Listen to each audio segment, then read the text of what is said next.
बात करते हैं एक महत्वपूर्ण वीडियो की। मैं राजीव कुमार स्वामी और शुरुआत करेंगे अपन जल संधियों के बारे में। जल संधि क्या होती हैं और कौन कौन सी हैं, तो इन सब के बारे में चर्चा करेंगे। जल संधियों को जलडमरू मध्य भी कहा जाता है और ये जो जलडमरू मध्य है ये काफ़ी बार एग्ज़ाम में पूछा जाता है, विशेष करके कंपटीशन एग्ज़ाम में। तो आपको जो है इनके बारे में समझना चाहिए। और इसके बाद में जो वीडियो आएगा उस वीडियो में आपको जो है मैं वर्ल्ड मैप के साथ भी बताने की कोशिश करूंगा कि ये जल संधियाँ हैं वो कहाँ कहाँ स्थित हैं। तो आइए शुरुआत करते हैं इस वीडियो की। और आपकी मोबाइल स्क्रीन के ऊपर जो है आप अब देखेंगे विश्व की प्रमुख जल संधियाँ।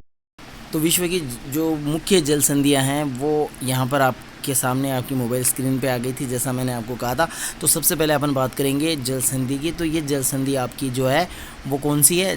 बोस जल संधि है। बोस जल संधि है वो तस्मानिया सागर और जो है आपका दक्षिणी सागर है उसको जोड़ती है। तो ये आपका ऑस्ट्रेलिया का जो नीचे वाला हिस्सा है वहाँ पर ये आपको जो है वो मिल जाती है। उसके बाद में नेक्स्ट आपकी आती है सुंडा जल संधि। तो ये सुंडा जल संधि है वो जावा सागर और हिंद महासागर को जोड़ती है, जो आपकी कहाँ पर है?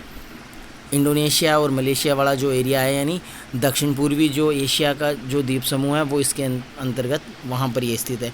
उसके बाद में आती है आपकी टोकरा जल संधि है। ये पूर्वी चीन सागर एवं प्रशांत महासागर को जोड़ती है। तो चीन का जो पूर्वी सागर जो है प्रशांत महासागर के तट के पास, तो वहाँ जो है इसको जोड़ती है। टोकरा के बाद में दूसरी आती है युकाटन जल संधि आती है। ये मैक्सिको की खाड़ी और कैरिबियन सागर को आपस में जोड़ती है। जो आपका उत्तरी अमेरिका जो है, उत्तरी अमेरिका के जो मैक्सिको वाला पार्ट है वहाँ पर जो है ये आपकी जल संधि है जो कैरिबियन सागर के साथ मैक्सिको की खाड़ी को जोड़ती है। उसके बाद में आपकी नेक्स्ट जो आती है वो है ओरंटो जल संधि। ये एड्रियाटिक सागर और आयोनियन सागर को आपस में जोड़ती है।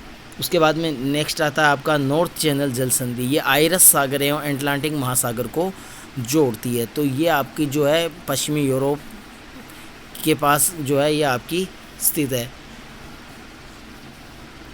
नेक्स्ट आपकी है हरमुज जल संधि। ये फारस की खाड़ी और ओमान की खाड़ी को आपस में जोड़ती है, जो आपके अरब सागर वाला जो पार्ट है या जो है वेस्टर्न एशिया है, तो वहाँ पर ये आपकी स्थित है। उसके बाद में आती है टोरस जल संधि। ये अरब फुरा जो सागर है उसको एंजियन सागर के साथ जो है वो जोड़ती है।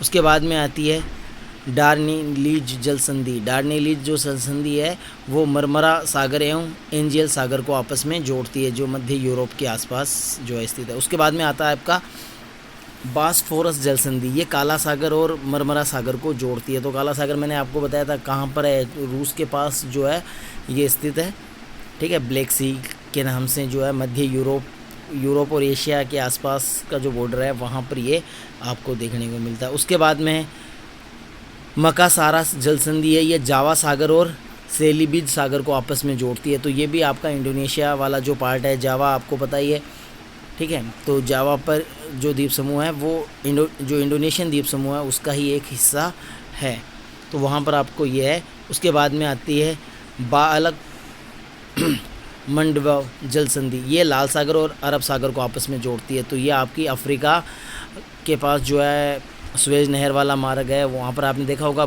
सुएज नहर किसको जोड़ती है? भूमध्य सागर से लाल सागर को। तो लाल सागर और हिंद महासागर जहाँ आपस में जुड़ते हैं वहाँ पर ये जल संधि जो है वो है।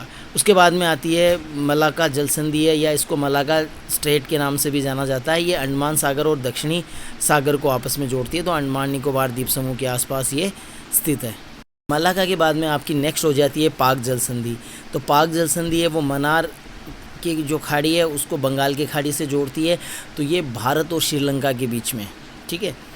तो इस पर ज़्यादा क्वेश्चन जो है पूछा जाता है कि पाक जल संधि है वो किसको अलग करती है? भारत को पाकिस्तान से श्रीलंका से अलग करती है। पाकिस्तान यहाँ पर नहीं है। तो श्रीलंका भारत को अलग करने वाली जल संधि कौन सी है? पाक जल संधि। उसके बाद में आती है लुजोन जल संधि। ये दक्षिणी चीन सागर और फिलीपींस सागर को जोड़ती है। तो ये भी चीन और फिलीपींस वाला जो एरिया है पूर्वी एशिया का, तो वहाँ पर जो है ये जल संधि स्थित है। उसके बाद में आती है बेरिंग जल संधि। ये बेरिंग सागर एवं चुक्सी सागर को आपस में जोड़ती है। तो ये आपकी जो है एशिया और उत्तरी अमेरिका के बीच में जो अलास्का वाला जो पॉइंट है वहाँ पर ये बेरिंग जल संधि आपकी है वो है। उसके बाद में आती है डेविस जल संधि जो है वो काफ़ी बार एग्ज़ाम में पूछी जाती है, तो ये काफ़ी मोस्ट हो जाती है। ठीक है, तो डेविस जो जल संधि है वो बे फिन की खाड़ी और अटलांटिक महासागर को जोड़ती है, जो पश्चिमी यूरोप में पड़ता है। उसके बाद में आता है डेनमार्क जल संधि। तो ये उत्तरी अटलांटिक और आर्कटिक महासागर को आपस में जोड़ती है। तो जो नॉर्वे वाला एरिया है वहाँ से ग्रीनलैंड के पास वाला जो हिस्सा है वहाँ इनके बीच में जो है ये आपकी आती है, जिससे जो है अटलांटिक महासागर है वो आर्कटिक महासागर से जुड़ता है। उसके बाद में नेक्स्ट आपकी आती है डोवर जल संधि। ये इंग्लिश चैनल और उत्तरी सागर को जोड़ती है। ठीक है, तो ये आपकी इंग्लैंड के आसपास वाला जो एरिया है वहाँ पर स्थित है। बाद में नेक्स्ट अपनी आती है हडसन जल संधि है। तो हडसन जो जल संधि है वो हडसन की खाड़ी और अटलांटिक महासागर को जोड़ता है। तो ये भी आपकी जो जल संधि है उत्तरी अमेरिका महाद्वीप के पास जो है स्थित है, जहाँ हडसन जो है कनाडा के आसपास वाला एरिया है जो पूर्वी सीमा का, तो वहाँ पर ये स्थित है। उसके बाद में आती है जिब्राल्टर जल संधि। तो जिब्राल्टर जल संधि है ये भी काफ़ी महत्वपूर्ण है, तो इसको भी आपको याद रखना है। एग्ज़ाम में जो कॉम्पिटिशन एग्ज़ाम है उनमें काफ़ी बार पूछी जाती है। तो ये भूमध्य सागर और अटलांटिक महासागर को जोड़ती है। ठीक है, तो ये आपकी मध्य यूरोप और अफ्रीका के बीच में आपका भूमध्य सागर है और उसके पश्चिम में जो है आपका अटलांटिक महासागर है, तो इनको आपस में जोड़ती है जिब्राल्टर जल संधि।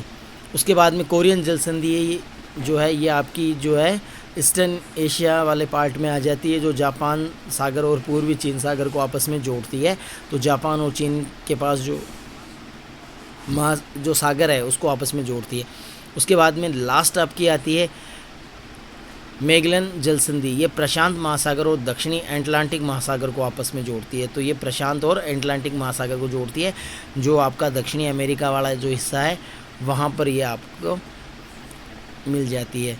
तो इस प्रकार से आपकी ये महत्वपूर्ण जो जल संधियाँ हैं वो हैं जो आपकी एग्ज़ाम में काफ़ी ज़्यादा पूछी जाती हैं, और आपको इन जल संधियों के बारे में ज्ञान भी होना चाहिए।